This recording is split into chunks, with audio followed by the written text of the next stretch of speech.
નમસ્કાર, આપ જોઈ રહ્યા છો ટીવી 13 ગુજરાતી। આપની સાથે હું છું લવલીન। બુલેટિનની શરૂઆત મહત્વના સમાચારોની સાથે કરીશું। રાજ્યમાં વરસાદનું જોર ઘટી રહ્યું છે અને વરસાદી સિસ્ટમ હવે સક્રિય ન હોવાના કારણે ભારે વરસાદની શક્યતા પણ નહીવત છે। રાજ્યમાં કેટલાક જિલ્લાઓમાં હળવાથી જો કે મધ્યમ વરસાદની પણ આગાહી વ્યક્ત કરવામાં આવી છે। અમદાવાદમાં ગાજવીજ સાથે હળવાથી મધ્યમ વરસાદની હવામાન વિભાગે આગાહી વ્યક્ત કરી છે।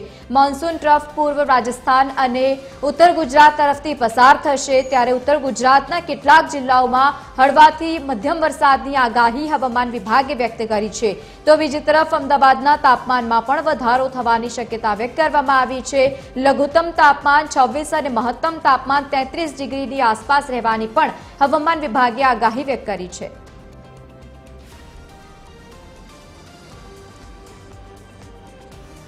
સંવાદદાતા અભિષેક વાઘેલા આપણી સાથે લાઈવ જોડાયા છે। અભિષેક, એક તરફ વરસાદનું જોર ઘટ્યું છે અને બીજી તરફ તાપમાનમાં વધારો થયો છે, આવનારા સમય માટે કયા પ્રકારની અપડેટ્સ? બિલકુલ લવલીન, વાત કરીએ તો જે પ્રકારે એક સાથે 4 જેટલી વરસાદી સિસ્ટમો સક્રિય થઈ હતી ને તેને લઈને શહેર સહિત રાજ્યભરમાં જળબંબાકાર જેવી સ્થિતિનું નિર્માણ થયું હતું। ત્યારબાદ હવે કહી શકાય કે વરસાદમાં ક્યાંક બ્રેક વાગી છે, કેમ કે જે પ્રકારે વરસાદી સિસ્ટમો સક્રિય થઈ હતી, એક સાથે 4 જેટલી સિસ્ટમો સક્રિય થઈ હતી, તે તમામ સિસ્ટમો અત્યારે હાલ રાજ્ય તરફથી દૂર થતી જોવા મળી રહી છે। સાથે સાથે મોન્સૂન ટ્રફ જે પસાર થતું હતું તે પણ અત્યારે હાલ ક્યાંક રાજ્યની આસપાસના જિલ્લાઓમાં જે છે તે જોવા મળી રહ્યું છે। એટલે કહી શકાય કે જે પ્રકારે વરસાદી સિસ્ટમ સક્રિય થઈ હતી, મોન્સૂન ટ્રફ પસાર થતો હતો ને હવે તે શહેર સહિત રાજ્ય તરફથી દૂર જતું જોવા મળી રહ્યું છે અને તેના કારણે થઈને વરસાદમાં ક્યાંક બ્રેક લાગી હોય તે પ્રકારનું જોવા મળી રહ્યું છે।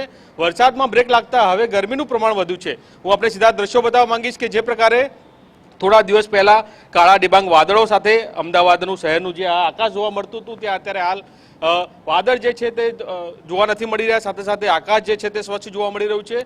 તેનું મુખ્ય કારણ જે પ્રકારે સિસ્ટમો દૂર થઈ છે અને તેને લઈને આ પ્રકારની પરિસ્થિતિનું નિર્માણ થયું છે। સાથે સાથે વાત કરીએ તો જે પ્રકારે વરસાદી સિસ્ટમ સક્રિય ન હોવાના કારણે હવે વરસાદની પણ શક્યતા નહિવત પ્રમાણમાં જોવા મળી રહી છે।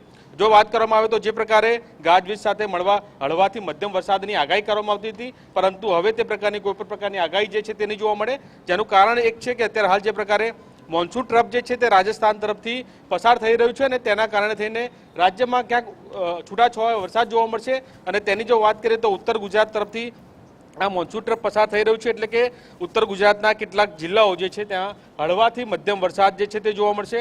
સાથે સાથે વાત કરીએ તો જે પ્રકારે અત્યારે હાલ આ સિસ્ટમો દૂર થતી જોવા મળી રહી છે અને તેના કારણે થઈને વરસાદ પણ ખેંચાયો છે અને તેના કારણે તાપમાનનો પારો જે છે તે ઉચકાયો છે। એટલે કે મહત્વનું કહી શકાય કે લઘુત્તમ તાપમાનની જો આપણે વાત કરીએ તો 26 ડિગ્રીની આસપાસનું તાપમાન નોંધાયું છે। જ્યારે મહત્તમ તાપમાનની વાત કરવામાં આવે તો મહત્તમ તાપમાન અત્યારે 35 ડિગ્રીની આસપાસનું વાતાવરણ જે છે તે જોવા મળી રહ્યું છે। એટલે કે લવલીન, મહત્વનું કહી શકાય કે જે પ્રકારે એક પછી એક સિસ્ટમો બધી દૂર થતી જોવા મળી રહી છે અને તેના કારણે થઈને અત્યારે હાલ ભર ચોમાસે કહી શકાય કે ગરમી વેઠવાનો વારો જે છે તે આવ્યો છે। ગરમીનું પ્રમાણ જે છે તે દિવસે ને દિવસે વધી રહ્યું છે અને તાપમાનનો પારો પણ ક્યાંક ઉચકાયો છે, જેનું મુખ્ય કારણ જે પ્રકારે સિસ્ટમો દૂર થઈ છે અને અત્યારે હાલ વરસાદની કોઈ પણ પ્રકારની સંભાવના જે છે તે નથી જોવા મળી રહી। સાથે સાથે હવામાન વિભાગે જે પ્રકારે આગાહી કરી છે, આગામી 7 દિવસથી જો આપણે વાત કરીએ તો જે પ્રકારે રાજસ્થાન તરફથી એક મોન્સૂન ટ્રફ પસાર થઈ રહ્યું છે અને તેની સીધી અસર ક્યાંક ઉત્તર ગુજરાત બાદ જોવા મળશે। એટલે ઉત્તર ગુજરાતના કેટલાક જિલ્લાઓની અંદર વરસાદ છે જે સામાન્ય પડી શકે છે, બાકી હાલ અત્યારે કોઈ પણ પ્રકારના વરસાદની સંભાવના જોવા નથી મળી રહી અને તેને લઈને અત્યારે હાલ ગરમીનું પ્રમાણ જે છે તે વધ્યું છે। એટલે કે હવે શહેર સહિત રાજ્યભરના લોકોને ક્યાંક ગરમી વેઠવાનો વારો જે છે તે આવી શકે છે। બિલકુલ અભિષેક, આભાર સમગ્ર માહિતી સાથે જોડાવા બદલ। તો રાજ્યમાં હાલ વરસાદનું જોર ઘટ્યું છે, પરંતુ હવામાન વિભાગે ફરી એકવાર રાજ્યમાં વરસાદને લઈને આગાહી વ્યક્ત કરી છે।